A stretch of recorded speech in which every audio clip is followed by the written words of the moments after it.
Never miss the latest Game Tea. Check us out on social media. You can find us on Facebook at The Game Tea Podcast, and you can find us on Twitter at Game Tea Podcast X. We post memes, gaming news, retweet friends of the pod, and of course, let you know when new episodes are available for your sippin' pleasure. Links are all available in the description of this episode, so check them out after the show, and thank you so much for listening to the Game Tea Podcast.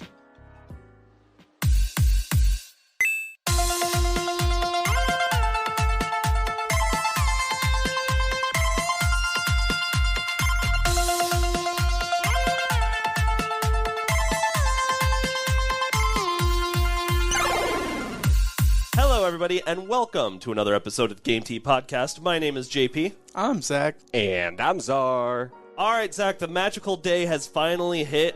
Xenoblade 3 dropped just a couple days ago as of the time we're recording this.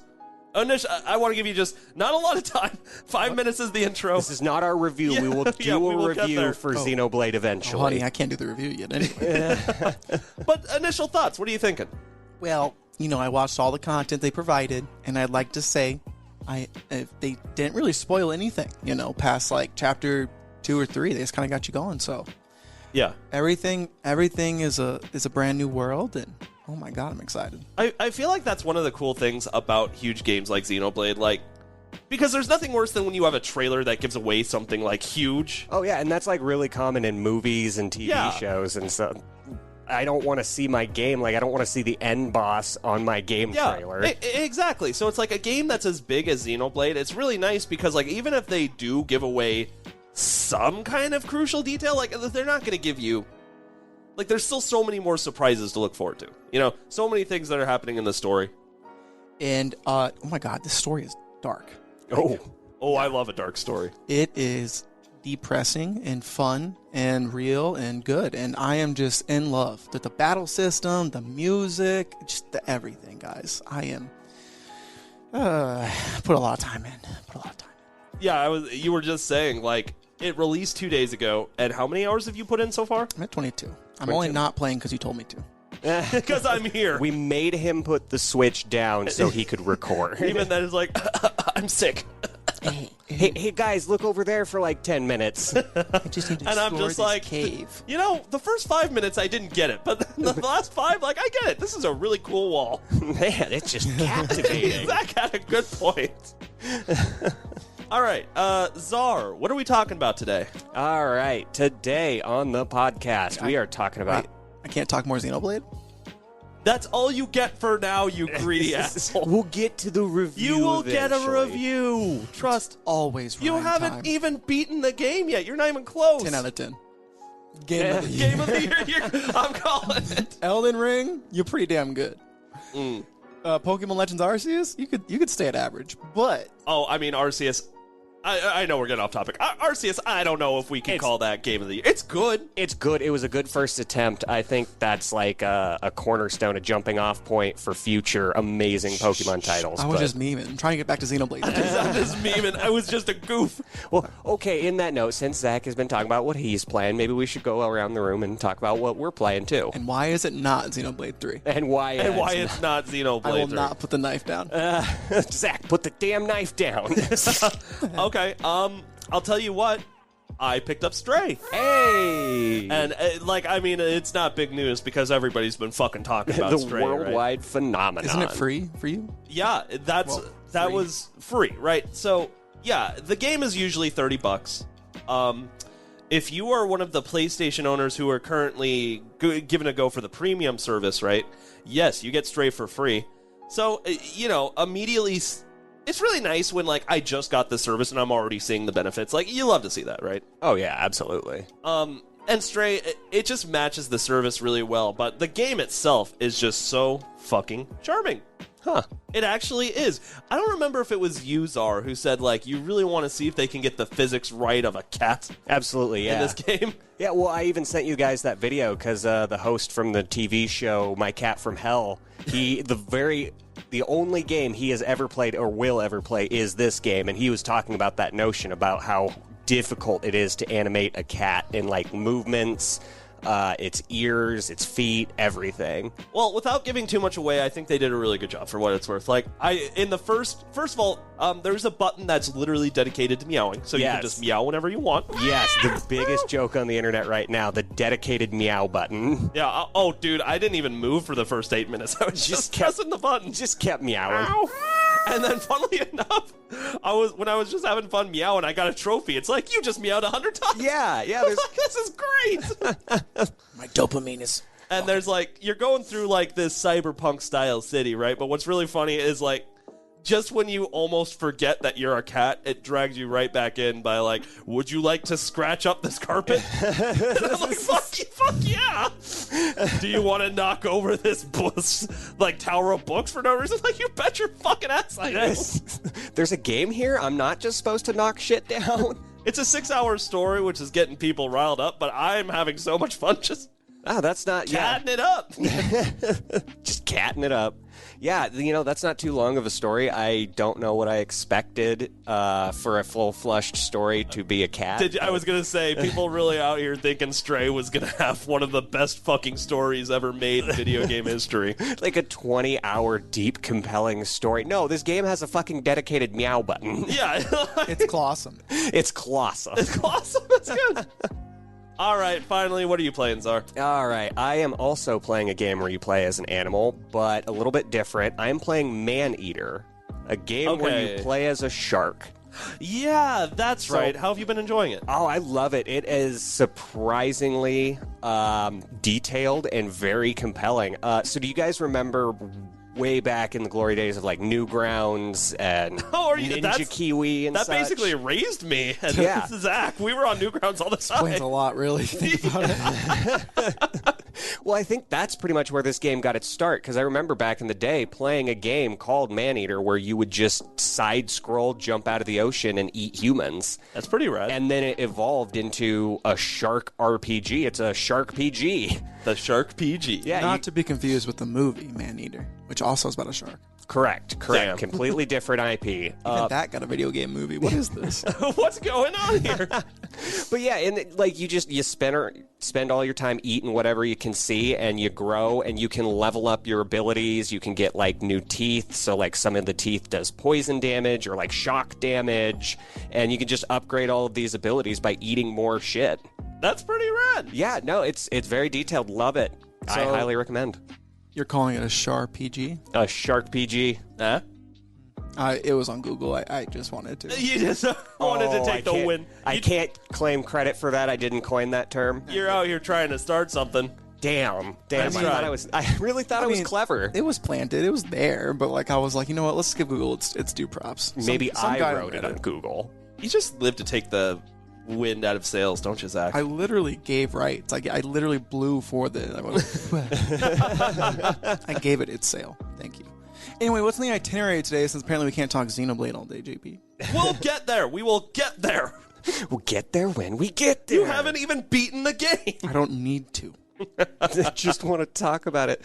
Today on the podcast, we are talking about PlayStation Backbone, the PS5 beta features, a bunch of Nintendo, some quick takes, and some game releases. All right. Sounds like a pretty big day for PlayStation. We will get into Nintendo here first, but first, let's get into the Backbone. Now, if you're unfamiliar with the Backbone, right? That was me. Yeah, I mean, that was everybody. That wasn't just you. Everybody's like, what the fuck is going on here? Okay. I take offense to that as an invertebrate. Shut up. Just shut up. I didn't know what to expect, but it wasn't that. Okay, so I don't really know where to start off this conversation because we've all seen these different apparatuses, whatever, right, that you can put on your phone that essentially turns it into a little gaming console. Do you guys know what I'm talking about? Oh, yeah. Like, you know, a thing with the adjustable bar in the middle where on either side there's like a controller. You put it around your phone, what have you, and then you've got a little game console. Yeah, I think there's a specific name or term for that, but it is escaping me right now. Right. But yeah, essentially just a gamepad.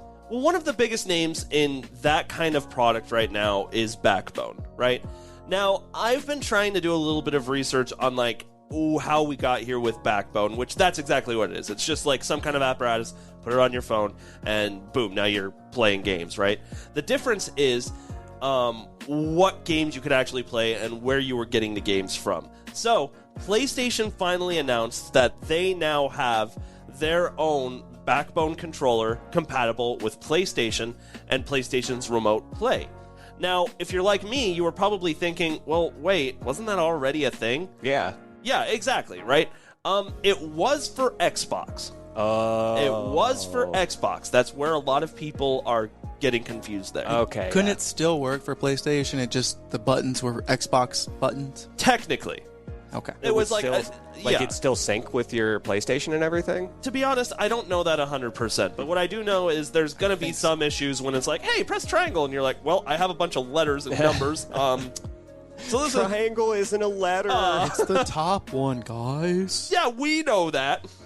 All right, so anyway, the Xbox version of the Backbone has been around for a little while, and it's been getting pretty good reviews, right, for those who actually want to utilize the product.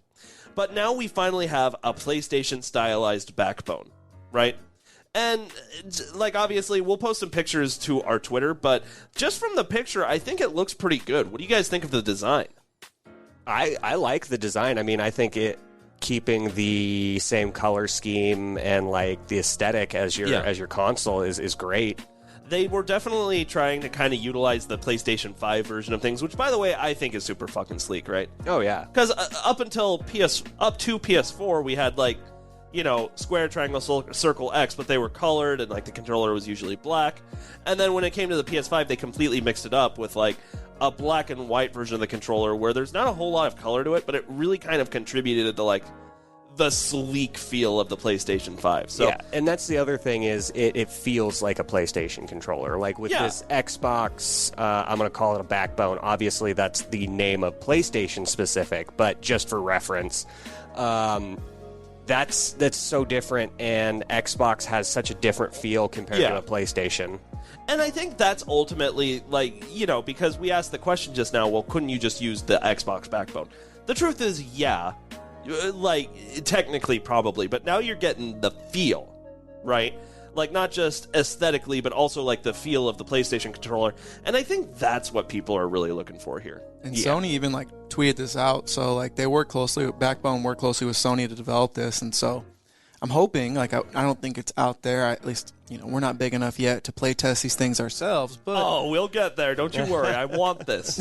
It's gorgeous. And the PlayStation 5 controller is definitely one of my favorite controllers. I mean, I haven't had a DualShock since the PS2 days, and it just feels so premium. And so that's what this looks like. That's what I'm hoping it feels like. And it's interesting you mentioned that, though, because even if you are jumping from PlayStation 4 to PlayStation 5, there's a much more premium feel in the controller, just from that leap alone. So, I mean, going from PS2, the DualShock 2 to the DualShock 5, yeah, you're going to feel that fucking amazing difference in the quality of the controller. Well, in that vein, too, and, like, this may be a moot point, but do you guys ever remember, like, back in the day of gaming when you would get that off-brand controller that was, like, see-through? Oh, you're talking the Mad Cats. Yeah, It's like, oh, I want an Xbox controller. Well, this is a Z-Box controller. The Z-Box. Hey, don't talk shit on that, man. All right, that's the only way you can afford 4-player multiplayer. Yeah, right. I mean, and, no, like, he was right. They're good controllers. They're solid controllers. But my point being here is it changed the way the game felt. Like, you're gaming on an Xbox or, like, you're gaming on a PlayStation.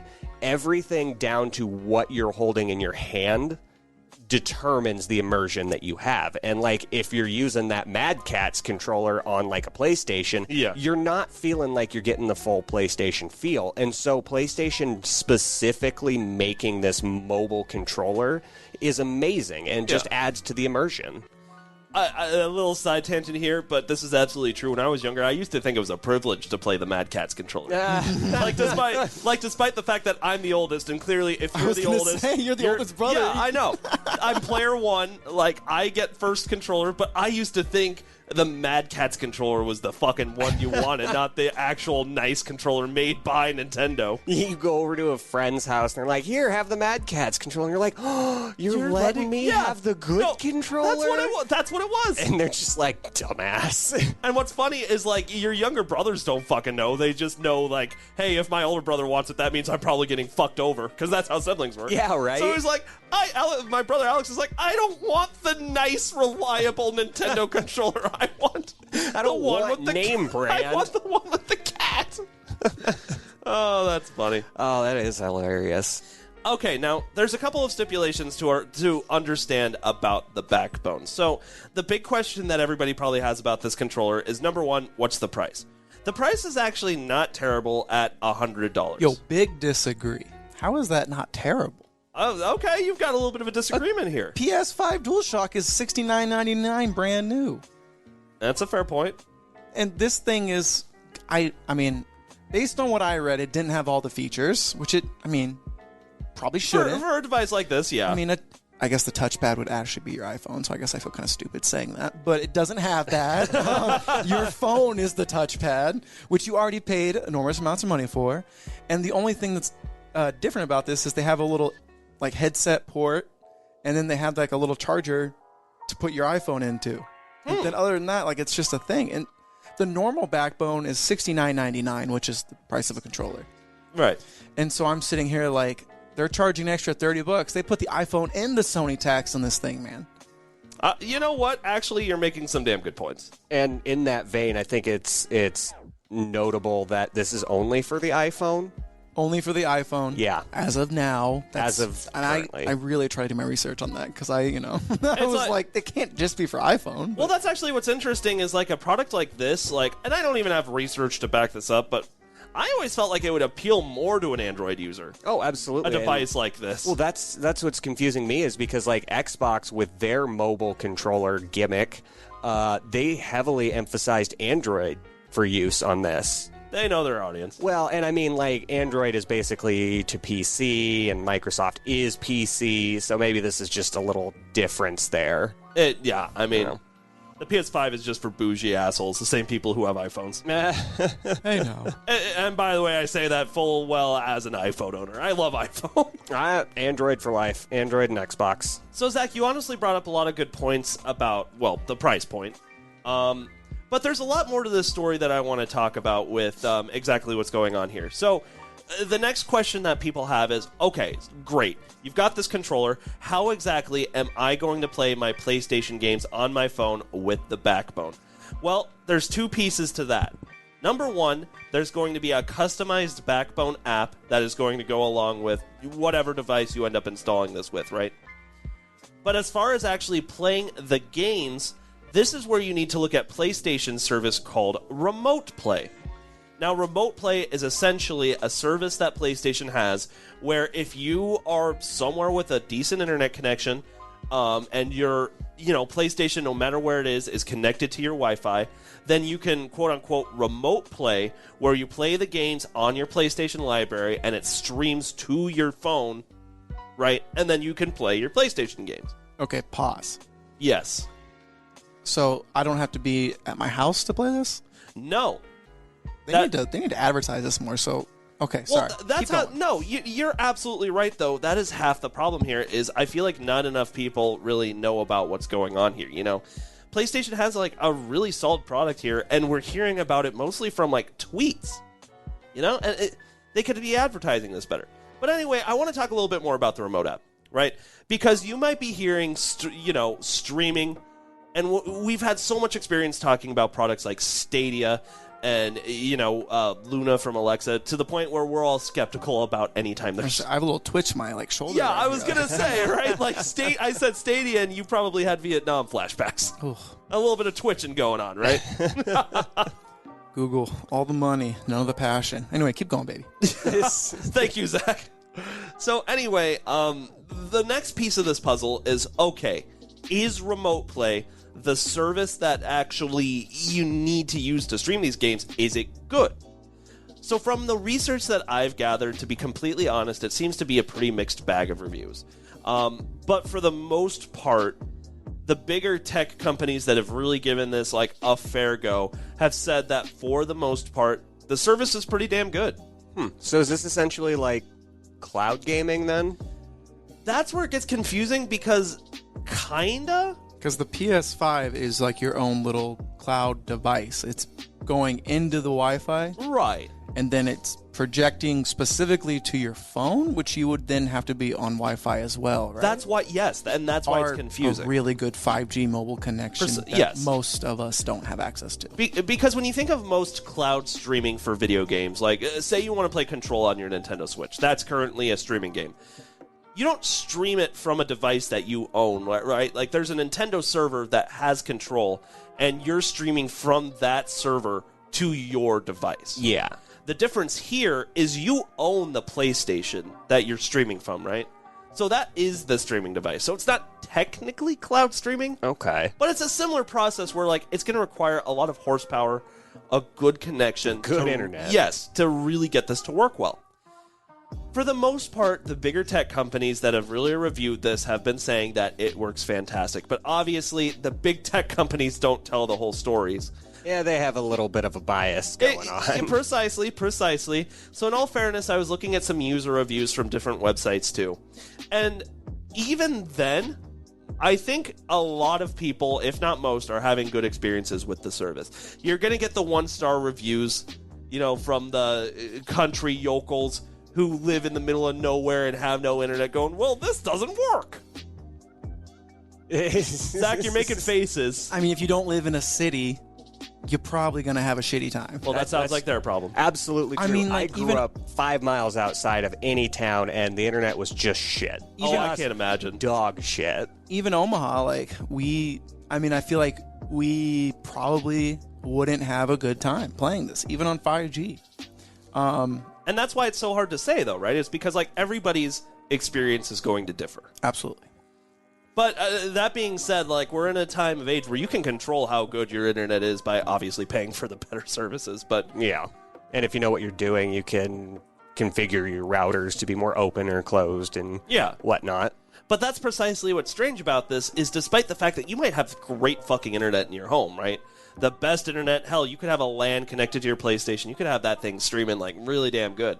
It still then is incumbent upon where you are with your phone on how good this service is truly going to be. Absolutely. And I mean, if you're taking your phone on the go, we all know how come and go good Wi-Fi is. I thought you were going to say go to come and go and get good Wi-Fi. I was like, Yeah, they got free Wi-Fi now. I didn't know this. Our first sponsor. Not sponsored by Come and Go. But we are trying to be.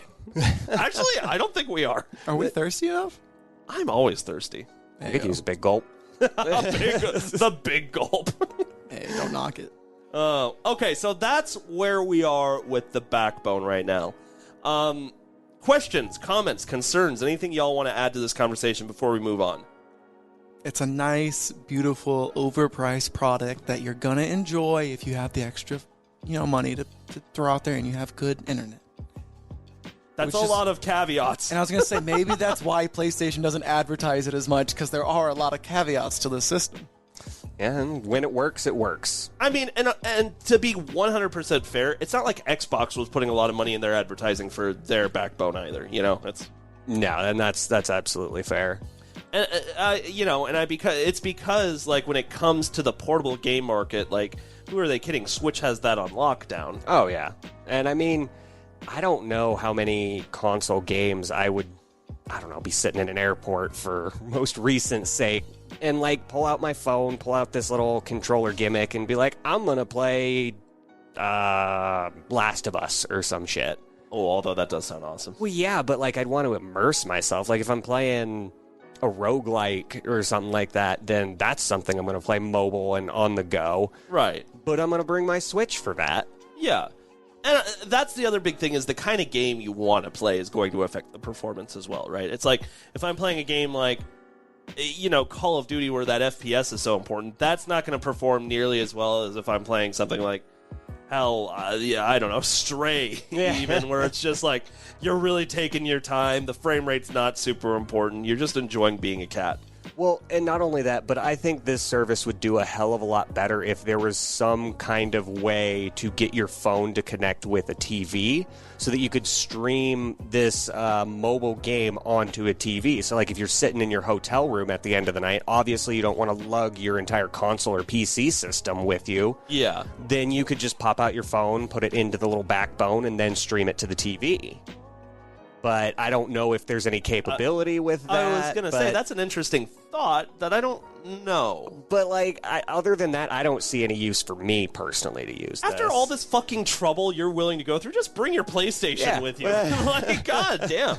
Get one of those like little PlayStation TV things on top of it, like really small things. Those are cool. They need to make like a Roku or a Kindle Fire, but for Xbox and PlayStation. Oh, not the PS5 with its shape. Like, as soon as these developers saw that, for where they make that little screen, they were probably kicking the fucking screen. Like, are you fucking kidding me?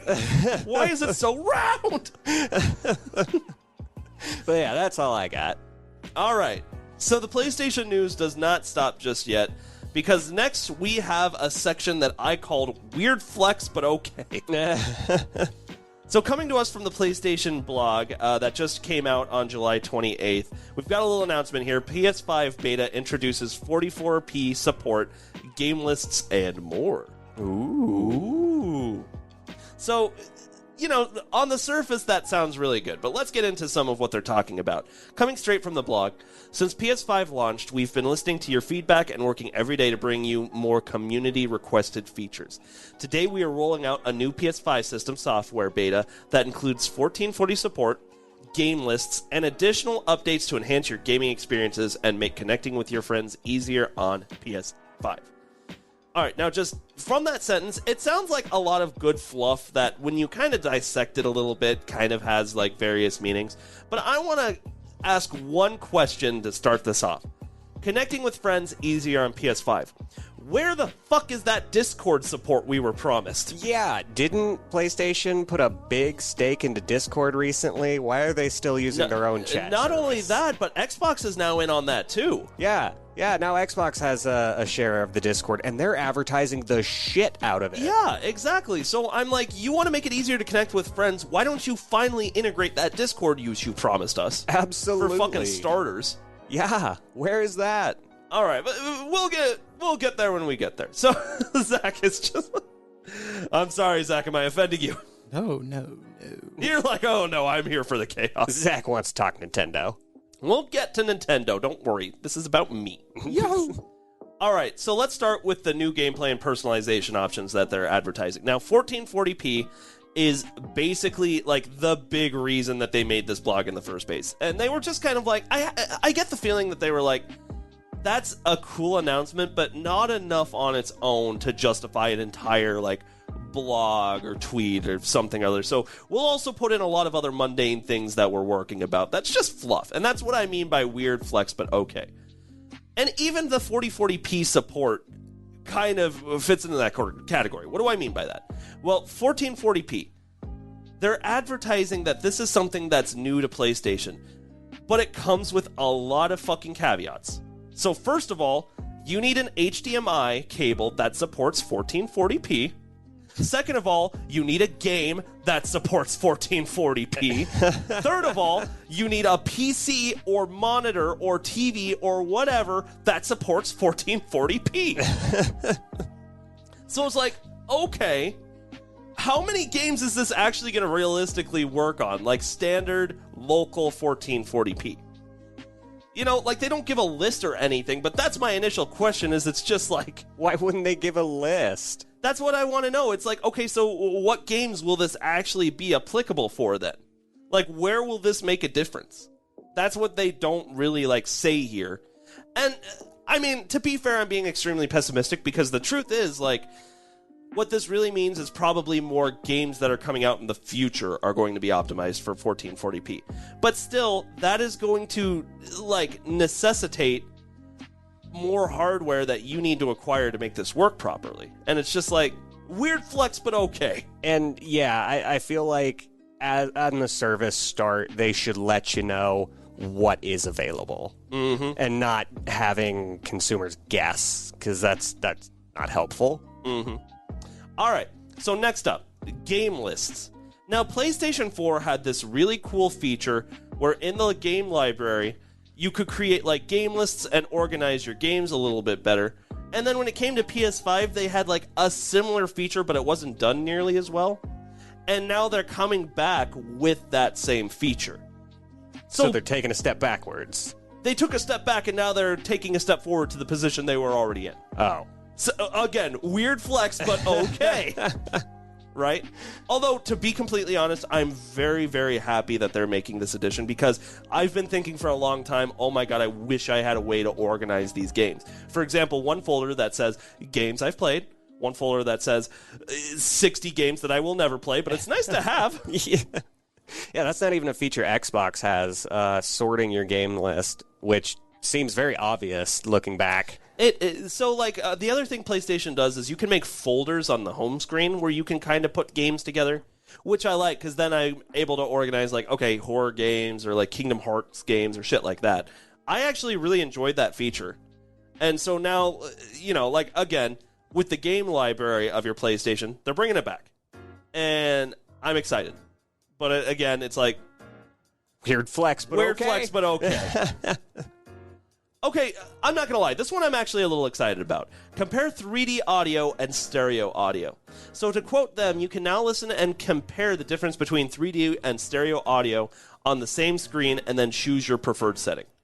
I actually do think that is cool. So basically what they're saying there is if you're wearing a headset, right, then basically you get to choose what kind of audio experience you want to have with the game you're playing. Do you want like a stereo audio, which is kind of more of like your standard gaming experience, or do you want that 3D audio? Yeah, now you can hear the difference. The stereo, the difference being is all sound will come in through either the left or right channel, but with 3D audio, depending on where the sound is coming from, it could sound fainter, it could sound more abundant in your right ear as opposed to your left, or even like from underneath of you. Yeah. Now so now that sounds really great on paper, and it is cool, but here's my question and something that they haven't answered. Is this something you can do with every gaming headset, or is this only for the PlayStation Pulse headset?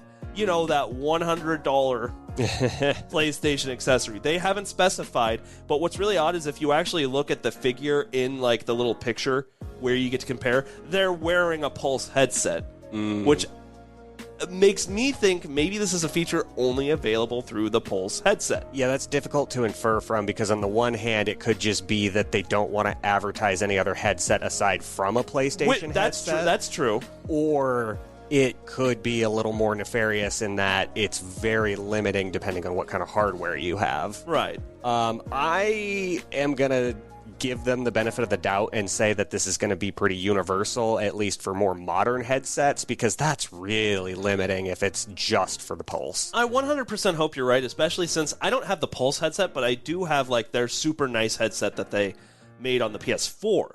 Oh, and if that just doesn't meet the cutoff. Like I said, like I hope, and to be fair, even like think you're right, I just want that to be true. And if it's not true, if it has to be the Pulse headset, weird flex, but okay. All right. Oh, yeah. And for the most part, anything after that is just kind of some different kind of things they have for, like, social features, right? Like, they talk about easier access to the in-game activities, which is a cool feature by PlayStation, right? Where it's like, you know, if you're a trophy hunter, you get a little easier of a time. Okay, I'm seeing a revolutionary new feature here. Joinable game notification. When you join a party and a party member is playing a game, you can join and you'll receive a notification. Isn't that already a thing? Yeah, you would think so. I swear that's already a thing. Like, yeah, I know it is for Xbox, because anytime anyone joins my party or game or party and game, Xbox says, hey, so-and-so just joined you. It's not a thing on the Switch.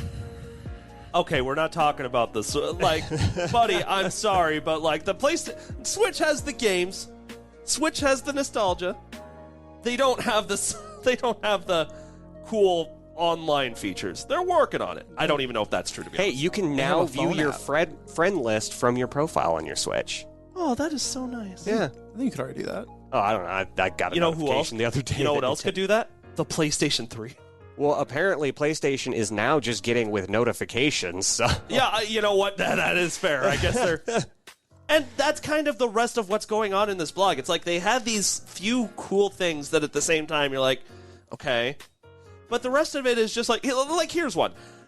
View new friends' profiles. When you accept a friend in the received list, you can now view your friend's profile in accepted requests. So you just couldn't look at their profile if they added you as a friend? You could. What? Maybe it's like saying before you accept them to make sure, like, is that really Czar? Well, even if that's true, like, why was that not already a thing? And I'm pretty sure it was. JP, they had to rush the PlayStation 5 out. Why? So they could be in competition with Xbox and everyone could be bottlenecked. That doesn't mean that you get to just skip out on basic software features. I thought that was game developing 101 after 2010. These updates really remind me of like 2004 when I would get notification updates from Facebook that says, hey, now you can have friends and a friend list, and now you can chat at your friends, and now you can poke them. I was on MySpace in 2004. Oh, did you have a MySpace, Czar? Yeah, I think I had a MySpace at one point. You look or like another. a MySpace guy. What does that even mean? I like putting very emotional and grungy music on my home profile to make everyone feel like me. Okay. Retweet. So if you really need to feel old, I remember seeing like someone reposting a tweet where it was like, I've got a great idea. We should make it so that if you go on someone's Twitter profile, it will like play songs and then like a set list, and then you'll know what kind of music that person is into. And someone replied, we finally reached the point where people forgot what fucking MySpace was. We're about to go full circle. You know, and that's what MySpace had it, right? Like post pictures. MySpace did that. Yep. Instagram, yeah, MySpace did it. You had a best friend list, man. You want to talk about how difficult it was to pick a best friend list? In 6th grade, dude, man, I that shit broke your remember that. heart. Hey, Yeah. Tom is always there for you, though. Thanks, Piccolo. Tom's my number one. No, you're 100% the hierarchy of friends. It's like, you may be my number 8, but I'm your number 12. So it's like, What the fuck, bro? what the fuck? Yeah, what the fuck, dude? So I don't play baseball. I'm not your baseball team, you bitch boy. What the fuck? All right, getting back to PlayStation, though. Right. I'm Oh, done you with don't it. want to keep talking about MySpace? Okay, anyway. PlayStation quality of life features, comments, concerns. Can I talk Nintendo? I don't have, that's the thing is, like, I honestly don't have much to say. We're probably going to get more about 1440p in the future. It's probably, I mean, honestly, like, we're already at the 4K stage, so I think what they're trying to do is kind of raise the bar on the minimum, if that makes sense, right? But, I mean, I don't know. I just found a lot of the stuff that they made in this quote-unquote, like, big, like, announcement, like, kind of just lacking. Yeah. Weird flex, but okay. Yeah, that's Yeah, a good summation. But okay, here's in PlayStation's defense, like it's not like they were super mega ultra advertising these features, but I mean it's straight from PlayStation's blog that they use to talk about the biggest things happening in PlayStation. Hell, that's where we got news of the Backbone, and I'm like, that's a really cool piece of PlayStation news. This, Meh. Yeah, could be better. All right, Zach, would you like to talk about PlayStation? No, I want to talk about Nintendo. I almost got you. I'm always listening, JP. All right, what's Even going when on? I'm not. 60% of the time, I'm right all the time. All right, so Nintendo doesn't believe in directs anymore, so that's cool. So we have some tweets to catch everyone up on. Hold on, what are you talking about? Well, they had a Xenoblade Direct. That was good. But then, like, I feel like all these things I'm about to tell you about could have definitely been a Direct. Interesting. Why do you think it wasn't? Do you think they're just trying too hard to keep on, like, this consistent yearly schedule for directs? No, because they usually have an E3 Direct. And so we had the Pokemon That's Presents. And then we had the Xenoblade Direct, which, thank God we had that. I needed that. But usually, in the second week of June, there's a Nintendo Direct. And we're almost at August, and there's been no Direct. I think it was probably due to, like, theme. They couldn't organize all of these games into some sort of palatable showcase. Shut up. You just put Mario up there. Shut up. You can't go from, like, Mario Kart 8 to Persona and then Sure to, you like, Bug could. Snacks. I disagree. They've done I feel like crazier. they've always done that. I don't know. I disagree full-heartedly, but I don't know, but I mean, it's better than any other, to be fair, like, guess that we might have, because it's like, here's the thing, COVID is not a super good excuse anymore for not putting these things out. Not that it's not still a problem, I'm not saying that at all. What I am saying, though, is like, the world just doesn't care anymore. And, like, the world has kind of adapted. There are contingencies, and, like, all of these hardware, software shortages are now being corrected. All right, probably this is just, like, you know, ominous. Nintendo of Japan, they just, you know, they got their own thing going on. My tinfoil hat. All right. Who gave you one of those? God damn it! They got a Switch Pro, guys. There's a Switch Pro coming.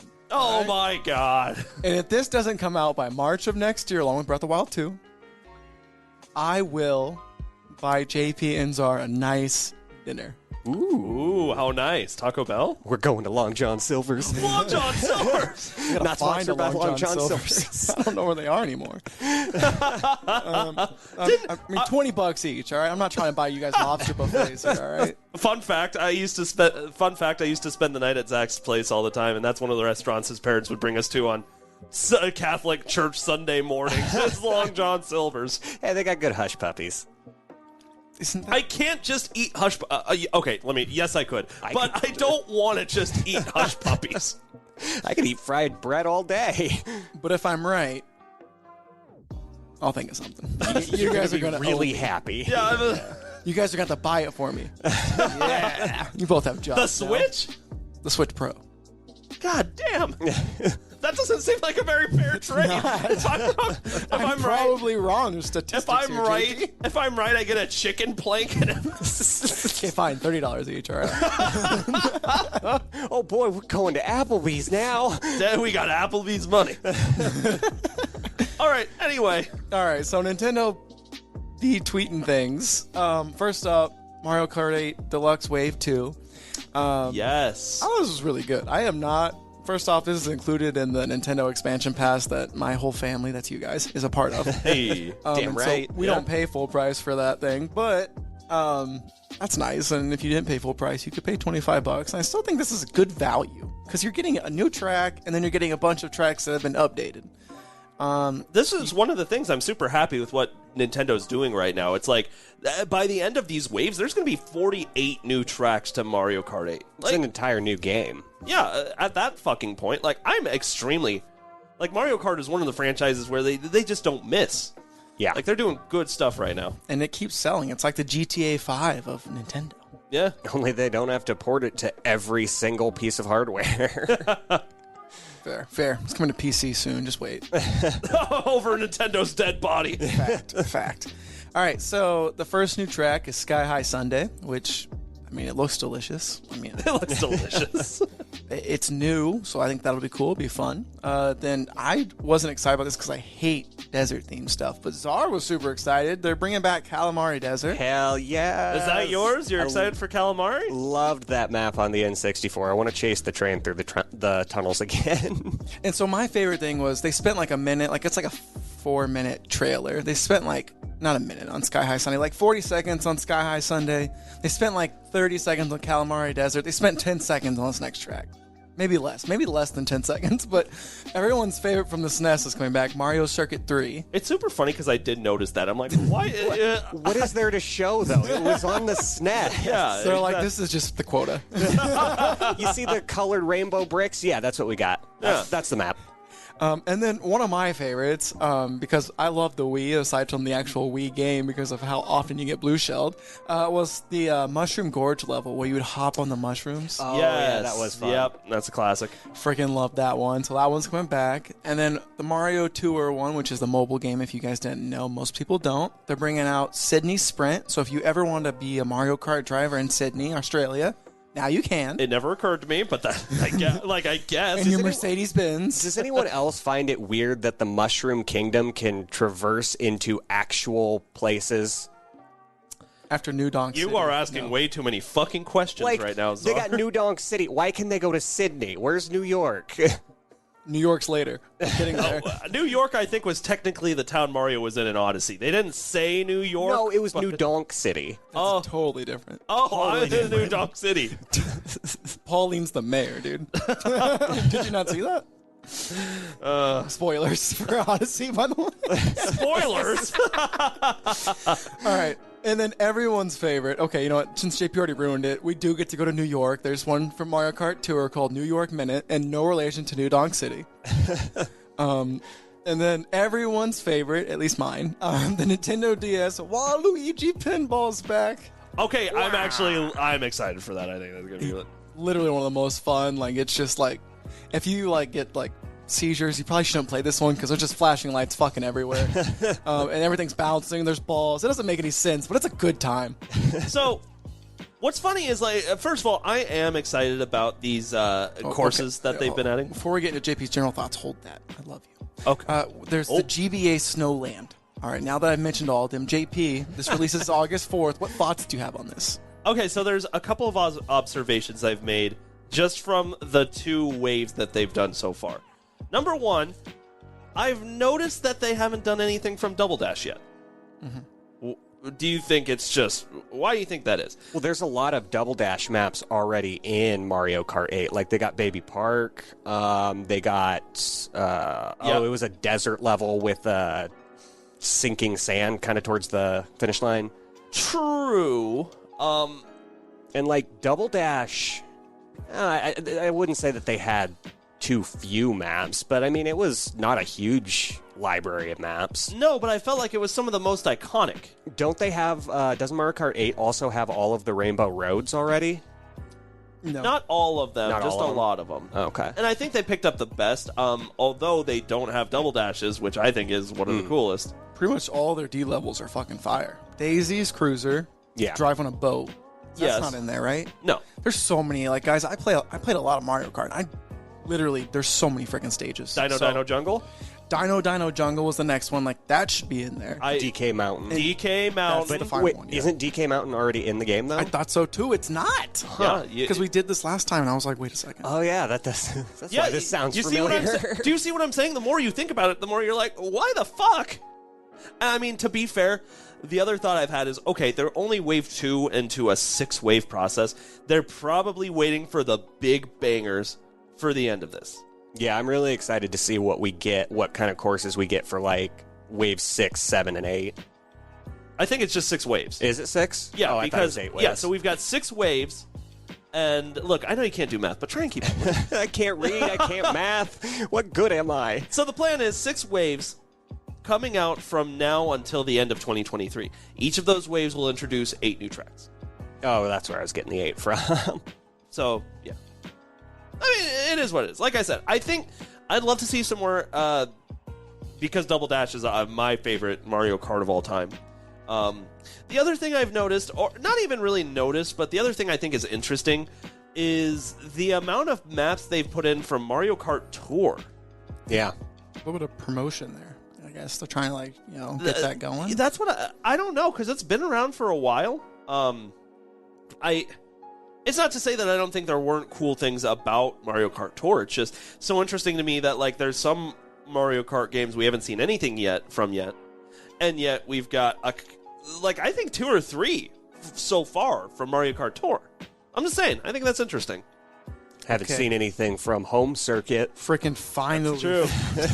My house isn't playable. My house is just in the game. I'm like, what the fuck? I mean, that'd be kind of cool if you could save those tracks into Mario Kart 8. They brought Sherbert Land from the GameCube. Ayo. Sherbert. I like Sherbert Land. Fine. It's fine. I'm like looking Yoshi Circuit because I like Yoshi Circuit. Yeah, that one's I not fuck bad. with Yoshi Circuit. I fuck with it. What about Yoshi Valley? Fuck Yoshi Valley. I don't know. that's actually from the DS. No, that's N64. That's the one that... Baby part. Yeah, where you don't know your position on the map and you have Yes. 5 different you're paths. right. Yes. There's too many Yoshis. All right, Zach, what else do we have going on in Nintendo Yeah, you're World? right. The Double Dash representation's very low. That's what I'm saying. But like I said, I think the reason for that is because they're saving it for the end. They want to put out some bangers right at the end. That's what I think they're doing. Yeah. So that was your Mario Kart 8 news. That'll release probably by the time, maybe a little bit before you actually listen, a little bit after you listen to this episode. Because it's dropping the 4th. Yes, it's dropping the 4th. And then, even though we're a little behind on this one, Mario Strikers got an update finally. So it's on its release condition, according to most people. They added Daisy and Shy Guy. Yes! Shy Guy's cool too, but Daisy! Yes! She wasn't already in the game? That's what a lot of people said. Right?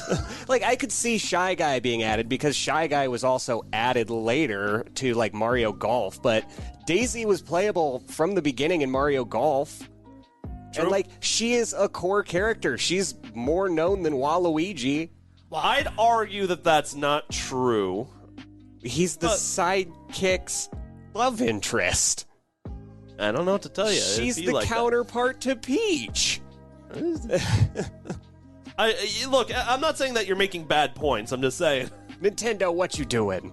They are giving us free updates that maybe should have been included in the first place. I don't know what to tell you. Anyway, Daisy's got all the sass that you remember. Have you gotten to play this yet?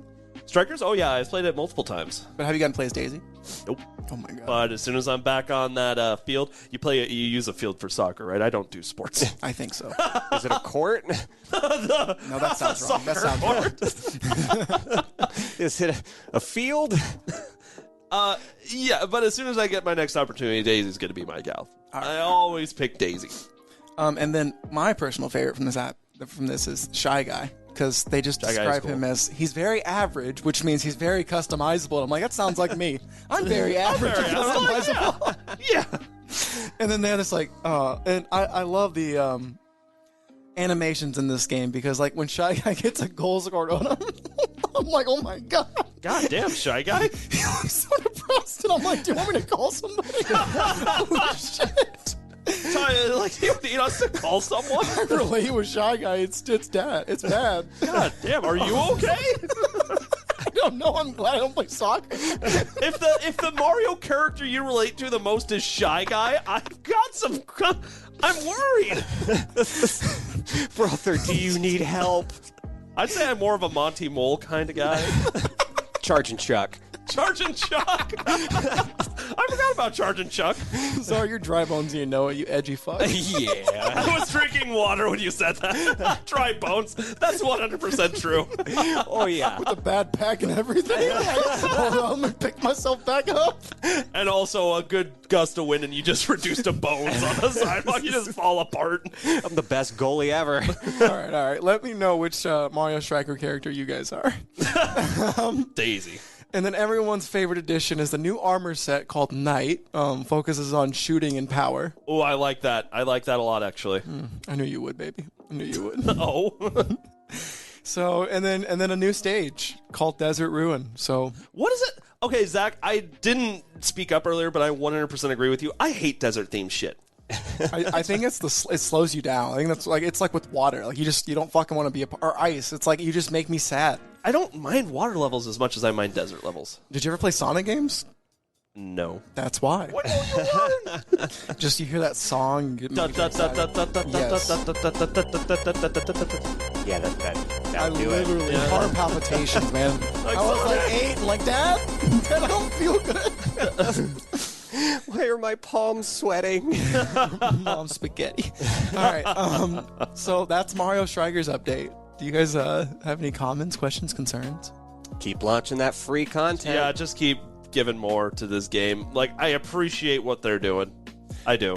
Okay, and then this next one is a fucking knee slapper, all right? Like, I did not see this coming. I was kind of worried it wasn't going to be here. All right, so next up is probably the biggest news on why I was like, we should have freaking had a direct. Bayonetta 3 had its release date announced, finally. I never thought I would see Bayonetta 3 news from a fucking tweet. I thought that was going to be a direct announcement. That one definitely seems like it could be its own direct. I mean, yeah. So, I agree. It looks like Bayonetta 2, but more bombastic. And that is like really good compliment because Bayonetta 2 got some freaking slapping reviews. It was like nominated for Game of the Year, and I was like, really? It was? That's what I said. Really? I remember that. I can't remember what year and what it was up against. It didn't win. I think it was against like Red Dead or something. So Yeah. It was unfortunate. But it's a really good game. It's a really good series. It kind of went into the story. The story is based on the homunculi, which, I mean, if you played Fullmetal Alchemist, it's like, what, godly creations or whatever? Mm-hmm. And they're like... Well, artificially created people. Oh, okay. Don't talk to me about Full Metal Alchemist Brotherhood. That's my favorite anime ever made. Pretty damn good. And the homunculi are out to destroy the Trinity, which, as you know, just so you guys know, Bayonetta's story, like, they just kind of do what they want for beautiful set pieces. Anyway, it's the Trinity's like Earth realm, and then there's the dark demon Hell realm, and then there's like the light heaven angel realm. Okay. And they're all three kind of battling for control over Earth. Okay. Ironically. And Bayonetta's this badass witch who don't give a fuck.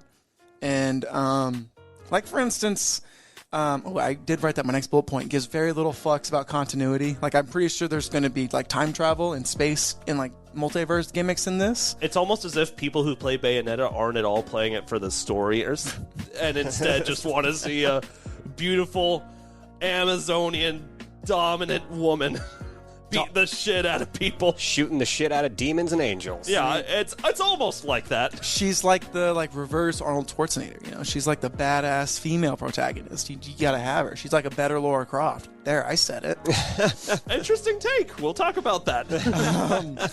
And so, for instance, what I'm talking about is there's literally a section where she's running away from a giant, I can't remember if it was a demon dog or like some sort of hell abomination, but she's on a bullet train shooting the dog on the train that's literally like a train where you're controlling the train shooting bullets at the thing. What the fuck? Yes. Spoilers for the first Bayonetta, you literally like you fight like gods. Like it's like she just gets like it just is one set piece, another set piece, and it's like it doesn't make sense, but it's fun as fuck and the combos are dirty. Does she say Poyo as she does it? No. Poyo. And so one thing that stuck out to me, really two things, but the combat seems to focus more on like transformation techniques. So like she used to always like kind of charge up, and like you see a big demon like in Smash Bros, like the demon arm would punch something. Right. Oh, yeah. Now she literally looked like she like summons and then can play as the demon, or she turned into the demon in some way. That's cool. Yeah. And yeah, as someone who like just likes that, like it looks badass as fuck. As someone who's into that kind of thing. What? And then totally off tangent, no relation to the fact that this is a Bayonetta game, but there is a mode that like is more party friendly. I don't know how to say it. Parent friendly, maybe? As in, like, you can choose to have Bayonetta keep her clothes on. Because if you didn't know, when Bayonetta summons her demon things, it's the hair on her body. It's part of her witchcraft. Totally makes sense. Okay? Let's put it this way. If my parents walked in and I was playing Bayonetta, I would immediately switch it to porn because it's easier to it's easier to explain. That actually checks out. And so there's a mode to keep it so she keeps her clothes on. It doesn't actually like show any like disgusting, you know. Yeah, I was disgusting. gonna say, this is like fucking bold for Nintendo. Just like When Dude, nudity all over that's the what place. Bayonetta is for Nintendo, though. It's bold for them. It really is. So Bayonetta 1 was kind of like it wasn't a flop, but it didn't like do anything, and they ran out of money for Bayonetta 2, and Nintendo said if you make it Wii U exclusive, they'll like give them the money to finish it. And so that's kind of how Bayonetta like got onto the Nintendo platform. Because they did. Is that the story? That's interesting. I did not know I'm that. sure there's more details to it I could give you, but I'm trying to do a quick synopsis. But yes, that's the story. Well, Wow. Nintendo always has to have just one mature IP exist under their umbrella. Is at that any what given Conquer moment. was for a while? Yeah. Eternal Darkness. Which Eternal Dark- Any minute now will come back. Any minute. Yeah, And keep then it was holding your breath. Bayonetta. We had Red Steel, and I'm sure another game. I didn't even know. I don't even know what that is. That was a Wii Cut game where people you in half. play like as a Yakuza agent Really? or something. Like, Ooh, that sounds yeah, cool. someone in the Yakuza, and like it was cool because you actually got to swing the sword. with the Wiimote. whole gimmick with the Wii. Yeah. That was and then- before the Wii Motion Plus, so people caught on quick. And then the nunchuck was your gun, and so you could swing your sword and shoot at the same time. But You know, the that motion actually sounds controls kinda cool. never worked. Oh no, I'm sure it didn't, but it sounds like a cool concept. Yeah. Okay, I'm looking at the time, and apparently you guys have stuff to do, so I'll go a little bit quicker. To wrap up Bayonetta 3, she looks like the Bayonetta that you save from an earlier game, and so that's why I said it's like multiverse. And then there's even like a female Dante in the game. Ooh, okay. And so, yeah, it'll release October 28th. Any thoughts on Bayonetta 3 before we move on? It's funnily enough, I like completely agree with Czar. It's like this is just so out of place for Nintendo, and I'm all for it. It's seriously such a fun. If you like action games, it's fun as hell. Like, yeah, like there's a little bit of that stigma because it is hyper sexualized, but it's also like I don't know. I've read a lot of articles, and there's like you could argue for both sides because Bayonetta isn't like because of her sexualization, she like embodies her sexualization. Interesting. And so there's a whole YouTube tangent you can go down. I don't have time for that, but it is like she is a badass woman, and it's a good time. Is it more like a combo masher? It's God of War. It's God of War before it became open world. Okay. I was thinking it's it was hack and slash style gameplay. I was thinking it was, like you mentioned Dante. I was thinking it was like Devil May Cry. You know, Yes. you build up that hit counter, try to get to 500 or something. Doesn't do anything for you, but it's just bragging rights. But it's fun. You get S rank, you get more rewards. Yeah. Okay, yeah. Okay, and then next up, and I'm going to go quick through this one because it was a 1-minute trailer. Kirby's Dream Buffet. It's a 4-player Fall Guys. And so, like, there's Kirby's, like, they've been shrunk, they're on this cake, and they're just enjoying having their best lives. And I think at the end of it, how you know who wins is whoever gets the fattest. I love it. I wish I could explain it better, but just watch the trailer. Like, it's just Fall Guys Kirby. Because there's a bunch of different things, but it seems like the goal is no matter what to eat a bunch of food. Yeah, it's like a race. You start at the top of a mountain and then you race down to the bottom. Whoever ate the most food wins. And like, I had a lot more vested interest in this until they showed the gameplay because I was like, oh great, we just got Kirby in the Forgotten City. Now we're getting more Kirby content, but it's just another one of those off-track Kirby games. I mean, Forgotten Land was a banger though. We weren't going to get something so Poyo, motherfucker. Poyo. I'm going to skip over this next thing. I'm not going to skip over it. I'm going to say it really quickly and sarcastically. Nintendo Switch phone app, yeah, that's still a thing, had an update. You can now accept friend codes on it. That wasn't already a thing. And you can share your friend code. It's easier now. Yay. Nintendo, why? Nintendo, why? Hey, PlayStation just did it earlier, all right? People... Weird flex, but okay. Weird flex, but okay. They're both bad. No, I'm just playing. And then Pokemon Puzzle League came to NSO. Yeah, my wife is so excited. She is obsessed with that game. It was like the first game I ever got her to play. Yeah, really? Uh-huh. First one. I used to go to Blockbuster, and I'd be like, Dad, can I get Pokemon Puzzle League? Wow, that's an old-fashioned sentence. I'm old. I did the exact same thing until my local video store went out of business, to which I bought the game. Which makes more sense, because if you just repeatedly rent it after 3 weeks, you're like, you've given me more money than this game is worth. Yeah, right. Like, I brought it in, they're like, oh, we're going out of business. Why don't you just hold on to that? Fuck yeah. It's like, hell yeah. And so, that was the Nintendo Direct that wasn't a Direct. I don't understand at all. This would have been a really solid Direct. Like, honestly, like, anything with Bayonetta, because people have been craving that Bayonetta news, that would have been a banger. And I know Nintendo probably has a little bit more news or, like, you know, ongoing news for things that are about to come out. It's like... But then again, maybe, honest to God, they don't have enough meat here for a showcase. Like, that's all I can think of. I mean, with the third-party stuff, they could have just put it all together, and I think they would have had a really good E3 Direct. Yeah, how do they usually do at E3? Like, do they usually... Yeah, they're my favorite by far. Oh, well, I know they're your favorite. No, they usually have a really good since showcase. the Switches came out, I think 2018 was the one slow year because they only showed Smash Bros, but I mean, I fucking love that.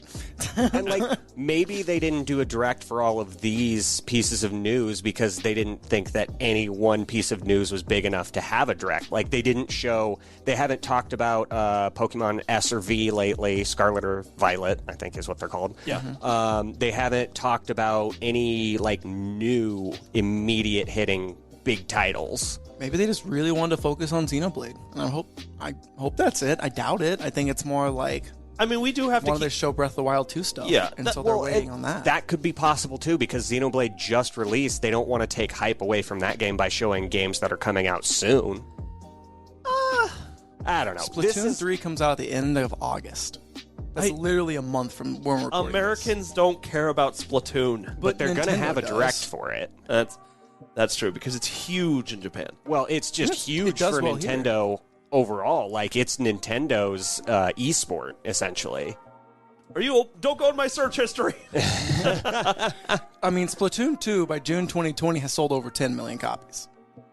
I'm not saying that it does bad. I'm just saying that, like, the crowd for... Like, we have to take into consideration how much influence Nintendo has on the Japanese crowd and how, like... they're like a parent. They're splitting their attention between these two children. But one child is just getting more attention at times. That's the way I've always looked at it with Nintendo. And I mean, you could make that same argument for Sony. You can make that same argument for Microsoft. But the difference is, like, they're just doing just as much for us here in the States for most things as they are for Japan. You know, I just feel like it's not as pandering. All right, new Switch, new Metroid Prime 4, new Breath of the Wild 2, and new Fire Emblem game next year. Man, it's going to be a fucking banger year, all right? I'm so mad that they've improved me, like, I'm kind of wrong this year because they didn't release those 3 games and the new Switch. But, like, there's still time. Nintendo's sleeping on shit. We still have 4 months left in this year. Who fucking knows what'll happen? I just feel like this is a calm before a storm. We're going to have, like, a huge tidal wave of Nintendo news sometime soon. I mean, like, this year has been pretty great for me because, like, January, Arceus. February, I feel like there was a game in February. Maybe it was Project Triangle Strategy. No, that was the first week of March. And even then, like, nobody... That game got like 9 out of 10. Like, it's a really good I'm not game. saying it was bad by any means. I'm just saying, like... yeah, but I'm just saying, like, every month, Nintendo's had a banger. Yeah. And then March was Kirby. What was April? Was April Strikers? Oh, no, Strikers just came out. I thought Strikers was in May. April was... Man, what? I know there was some big stuff. I don't... Dude, it's so hard because, like... Lego Star Wars? That's not specifically Nintendo, but... I did have a good time with that, though. I got that as a birthday present. Yeah, I was trying to think of what came out around your birthday. Yeah. That was the big one, was Lego Star Wars, funnily enough. But, like, then you get Xenoblade early. And we got... I guess Monster Hunter was kind of multi-plat. Not kind of. It is it's on PC. But, yeah. You know what? It doesn't matter, because I think I would agree with you if you were to make the argument that so far this year has been... Like, out of all the gaming companies, the most powerful for Nintendo, I would probably have to agree with you. Right? Like, Xbox, PlayStation, they've both had some big releases, right? They've had some hitters. But they've been focusing more on hardware and, like, True. You know, extending their service as opposed to gaming as a whole. I 100% agree with that. And so that gives Nintendo the room to shine like they have been. Yeah. And maybe that's why they're holding back right now. They realize competition's kind of down right now, and they're like, we'll wait until competition picks up to kind of keep it spicy. I think that's honestly probably the closest speculation we have. It's true. You don't think my theory has any merit? No, I think that does have merit, actually. But yeah, I don't know. We're just going to have to see what Nintendo does later. All right, so there is one quick take, but yeah, time's there. So if you ordered a Steam Deck, guys, you're going to get one sooner than later, probably. Oh, yippee. Yeah, so Valve said, hey, we got good news. We're able to ship more. And so, along with, like, we've been seeing more Xboxes and PlayStation 5s. Like, you can actually get an Xbox Series X in the fucking store now. It's been 2 years. It's been 2 fucking years. They're pretty available. I didn't really have any trouble getting my Series X recently. That being said, PlayStation, we're still having some issues. I was going to say, it's not... Yeah. PlayStation definitely is not doing, like, great, but everything's better. It's kind of cleaning up a little bit, and so hopefully everyone can join the next-gen train when they want to, not when they get lucky, I guess. Yeah. But now these Steam Decks are coming Q4 or later. So in the October-December window. If you didn't reserve one. If you already reserved one, it's going to be maybe bumped up. So yes. They're kind of talking, you know. I'm glad that everybody who's wanting it is getting one. Yeah. It's just in time for holiday. And funnily enough, like, there's been a lot of kind of signs that finally we're fucking recovering as far as tech goes from COVID, right? Because graphic cards are slowly becoming more available. Right, like we can finally see Xbox Series X's in stores. Like, still a little rare, but you can. It's a lot more likely now. And now finally Steam Decks. You know, one of the biggest gaming apparatuses that have been announced within the last year is finally getting in more people's hands. So we're recovering, boys. Definitely, we're doing it. Woo! All right, that was a really, really, really big episode. Yep, and all we have left are the game releases, and I can shoot through these real quick here. Yeah, what do you got, man? On August 3rd, we have South of the Circle for the PC, PlayStation 5, Xbox Series, PlayStation 4, Xbox One, and Switch. We have 2 games coming out on August 4th, Hard West 2 for the PC, and Turbo Golf Racing for the PC, Xbox Series, and Xbox One. 2 games also for August 9th. We have Thymesia for the PC, PlayStation 5, and Xbox Series. And 2 Point Campus for the PC, PlayStation 5, Xbox Series, PlayStation 4, Xbox One, and Switch.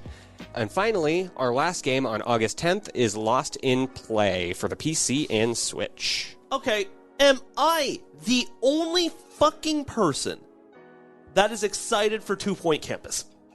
Doesn't anybody else care? Am I the only one? Zach, don't hide your face from me. I see you, motherfucker. I think it's neat, but I got my fill of these building sims with Roller Coaster Tycoon back in the day. Oh, it didn't get better than Roller Coaster Tycoon. Exactly. And Zoo Tycoon. I'll give you that. But, okay, I'm a little biased because literally I work in higher education. That's my job. I love college campuses. Like...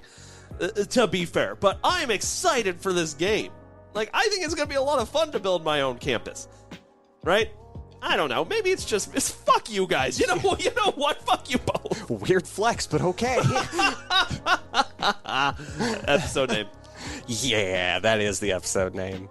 All right, well, that was some big news. Next week, we're going to be talking about what we did from Tales in the Backlog. Yeah. So Going to discuss our games. I'm excited for that. So, that is it for this episode. Thank you all so much for joining us on another episode of the Game Tea Podcast.